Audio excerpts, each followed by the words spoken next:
Saludos desde Euronews. A veces la corrupción gubernamental encuentra freno. En los tribunales, en Argentina, en manifestaciones masivas en la República Checa. Las elecciones europeas nos muestran algo más que las listas de candidatos. Indican por dónde van los sentimientos de países enteros. Junto a otras noticias, han formado las claves del día que les ofrecemos ahora en 15 minutos. Theresa May busca a la desesperada la aprobación de su nuevo acuerdo de Brexit ante un Parlamento muy reticente que votará de nuevo a principios de junio. Más víctimas mortales en los barrios de Trípoli. La guerra de Libia provoca bajas en la capital por morteros disparados por facciones no identificadas. Decenas de miles de checos piden la dimisión del gobierno. Culpan a la nueva ministra de Justicia de encubrir al primer ministro Andrej Babis, acusado de corrupción. El manga japonés entra en el Museo Británico, de la provocación con clichés eróticos propios a Superboy, pasando por los Pokémon con Pikachu a la cabeza. Japón gráfico. May insiste. Otra vez ha vuelto al Parlamento con un plan de Brexit. Variaciones sobre el mismo que ha sido rechazado una y otra vez. No le apoyan ni la totalidad de sus propios ministros, mucho menos la oposición laborista, sin resolver la frontera entre las dos Irlandas. Un callejón sin salida que se ha convertido ya en la residencia permanente de la primera ministra británica. En medio de los rumores de una revuelta dentro de su propio gabinete que podría derribarla como primera ministra, Theresa May defendió este miércoles en el Parlamento la última versión de su plan de Brexit. En su intento desesperado de convencer a la Cámara, May abre la puerta en este nuevo acuerdo a la posibilidad de llevar a cabo un segundo referéndum. Rechazar este acuerdo y todo lo que tenemos ante nosotros supone más división y estancamiento, explicaba May. Nos arriesgamos a salir sin ningún trato, algo contra lo que esta Cámara está claramente en contra. Nos arriesgamos a detener todos juntos el Brexit, algo que el pueblo británico simplemente no toleraría. Y nos arriesgamos a crear más división en un momento en que necesitamos actuar juntos por el interés nacional. Está previsto que el Parlamento británico vote sobre este acuerdo a principios de junio, y a estas alturas parece muy poco probable que, incluso con las últimas promesas de la primera ministra, los laboristas vayan a dar su brazo a torcer. Ningún diputado laborista puede votar a favor de este acuerdo sobre las promesas de una primera ministra a la que solo le quedan unos días de trabajo, justificaba Jeremy Corbyn. Incluso si la primera ministra pudiera cumplir sus promesas, el acuerdo que nos presenta no representa ningún compromiso genuino. Su plan de 10 puntos está plagado de contradicciones y sueños imposibles. Además de un posible nuevo referéndum, el nuevo texto de May incluye varios puntos exigidos desde hace meses por la oposición. Pero la frontera entre las dos Irlandas sigue siendo el punto clave que hace imposible el entendimiento entre los dos lados de la Cámara de los Comunes. Junto al Reino Unido, Holanda celebra este jueves las elecciones europeas. Que el país de Maastricht se muestre decepcionado con la UE es una llamada de atención de primer orden para Bruselas. En estas elecciones al Parlamento Europeo, las encuestas colocan al partido nacionalista, xenófobo, antiinmigración y antifeminista como favorito. Vean si les parece en este reportaje el pequeño detalle y algunas de las causas que han llevado a Holanda hasta la situación en la que está ahora mismo.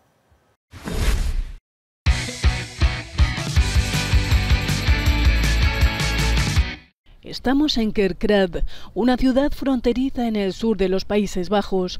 Está a poca distancia de Maastricht, donde los líderes europeos allanaron el camino para el euro en 1992. Casi 30 años después, la gente no parece tener mucho interés en una mayor integración europea o en las elecciones al Parlamento Europeo. Sin embargo, lo que sí despierta exaltación es la inauguración de Domino's Pizza. Sí, es muy emocionante porque antes no había Domino's Pizza en Kerkrade y me acabo de enterar de que van a abrir otra más y a nosotros nos encanta. Al hermano de Linda le apetece una 4 estaciones, pero este farmacéutico de 72 casi pierde el apetito cuando mencionamos las elecciones europeas. ¿Por quién va a votar?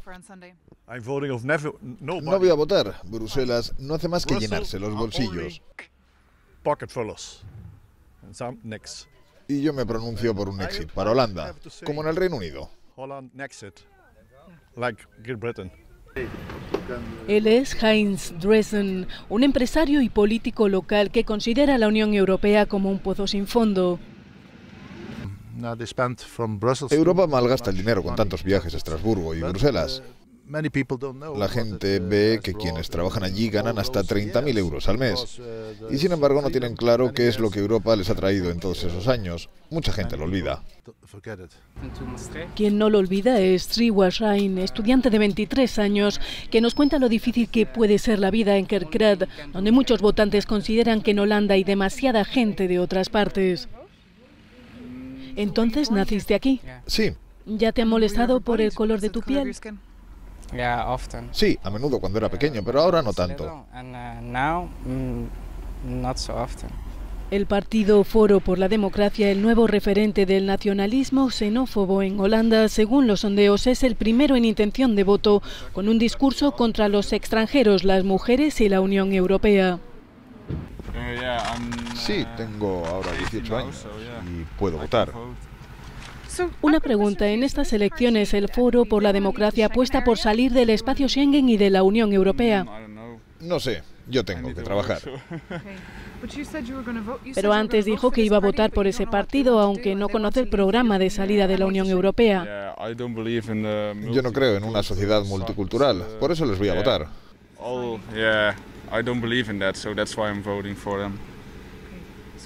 ¿Preferiría entonces que solo hubiera holandeses en los Países Bajos? Sí. Más de 373 millones de ciudadanos europeos están llamados a las urnas. Holanda vota este jueves. Hay 16 partidos y están en juego los escaños de 26 eurodiputados. La candidatura del expresidente de la Generalitat, Carles Puigdemont, lleva aparejada las preguntas de cuál es la estrategia jurídica que aplicará para tomar posesión del escaño sin pisar España y evitar su detención. Su equipo jurídico, por un lado, la abogacía del Estado, por otro, tienen los argumentos a punto, mientras la campaña sobre el terreno.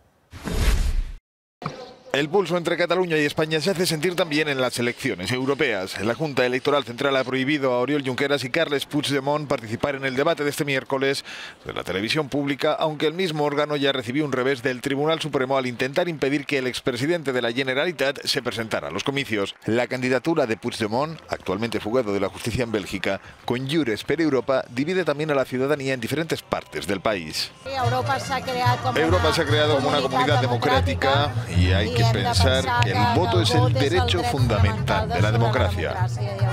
Y Europa tendría que implicarse como mínimo como un tercero en la mesa.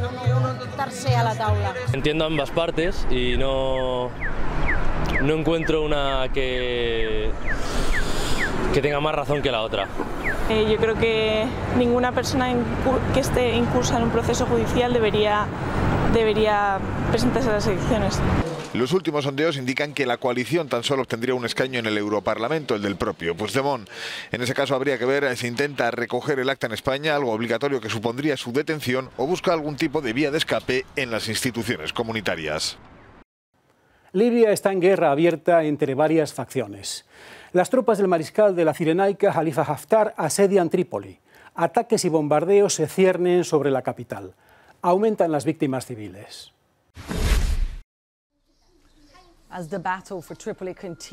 Mientras continúa la batalla por Trípoli, con combatientes leales de Khalifa Haftar luchando por conseguir más territorio a unos pocos kilómetros de aquí, las zonas civiles de la capital libia han sido bombardeadas repetidamente.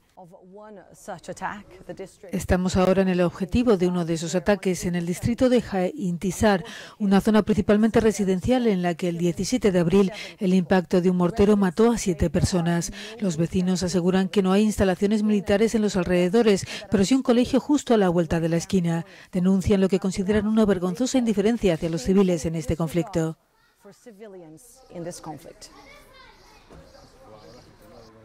Riyad El-Hami sigue obsesionado con lo que vio el 17 de abril. Su madre es Denib, tirada en el suelo, su cuerpo cubierto por metralla.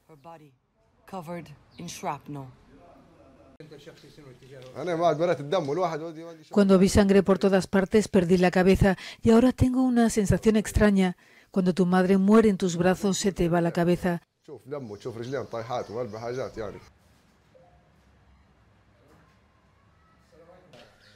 Estaba conmocionado, no podía respirar. No uno, sino 2 morteros cayeron esa noche. Los vecinos de Riad nos llevaron hasta el lugar donde golpeó el segundo, que mató a una persona.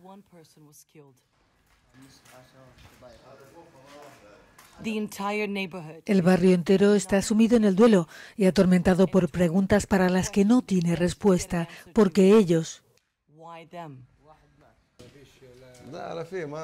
Ve aquí alguna instalación militar, solo ancianos y niños llenos de energía. Mire, queremos que el Tribunal Internacional de Crímenes de Guerra nos ayude a abrir una investigación.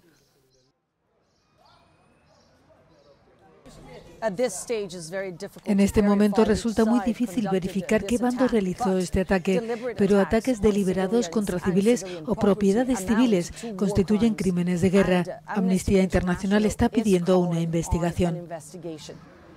Desde que hace 6 semanas las fuerzas de Khalifa Haftar lanzaran una ofensiva sobre Trípoli, más de 400 personas han muerto y más de 60.000 han huido.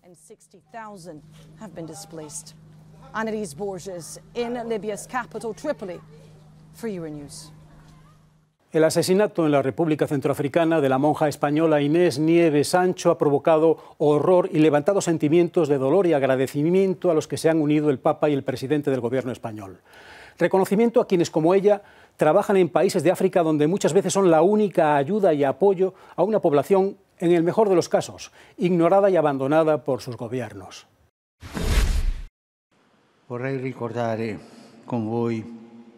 El Papa Francisco ha recordado a la monja española que murió este lunes decapitada en la República Centroafricana. Durante su audiencia general en la Plaza de San Pedro, ha destacado que Sor Inés Nieves Sancho, de 77 años, educadora en una escuela local para niñas pobres, fue brutalmente asesinada en el país, justo en la escuela donde enseñaba costura. Ha destacado de ella que fue una mujer que dio la vida por Jesús al servicio de los pobres y ha pedido a los asistentes que recen juntos por ella. El presidente del Gobierno de España, Pedro Sánchez, se ha unido a las condolencias que ha recibido la familia de la religiosa burgalesa. Ha mandado un fuerte abrazo a la congregación de Inés y a la del misionero Fernando, que también murió recientemente en Burkina Faso. Ha reconocido la labor de ambos al servicio de los más necesitados. Inés Nieves es la tercera religiosa española que muere en una misión en 2019. Pertenecía a la Congregación de las Hijas de Jesús y llevaba 23 años cumpliendo su labor de ayuda en el suroeste de República Centroafricana. Aún se desconocen las razones del macabro crimen, del que nadie se ha responsabilizado.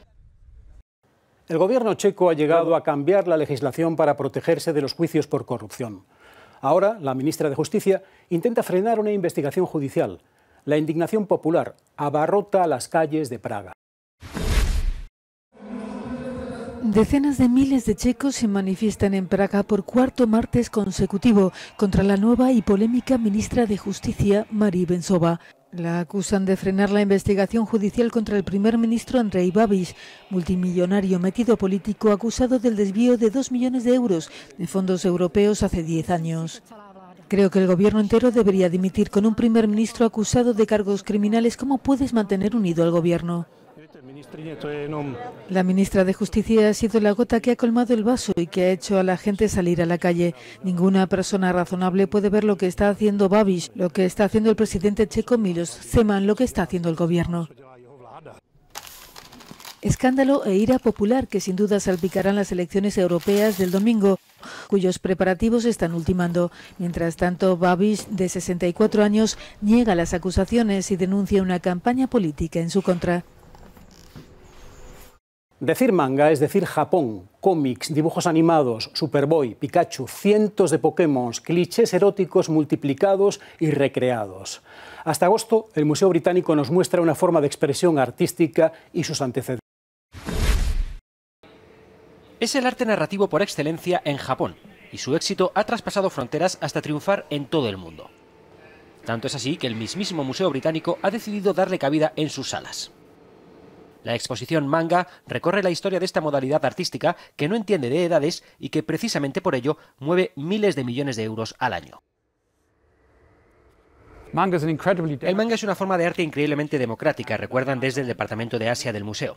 Es muy barato y hay un manga sobre absolutamente todos los temas. Todo el mundo en Japón lee manga en el tren o en la oficina cuando deberían estar trabajando. Pero en los últimos 10 o 20 años se ha extendido por todo el planeta. Prácticamente todo el mundo lee hoy en día manga. Desde los trabajos de los grandes clásicos como Katsukiza Okusai hasta las películas de Hayao Miyazaki y el estudio Ghibli, pasando por Heidi, Bola de Dragón o Pokémon, la exposición del británico es la más grande sobre esta forma de arte fuera de Japón. Manga estará abierta al público hasta el próximo 26 de agosto. Hasta aquí hemos llegado en Euronews hoy. Tienen las últimas noticias en nuestra programación, también en la página web y en nuestras redes sociales. Gracias por acompañarnos. Hasta mañana a la misma hora.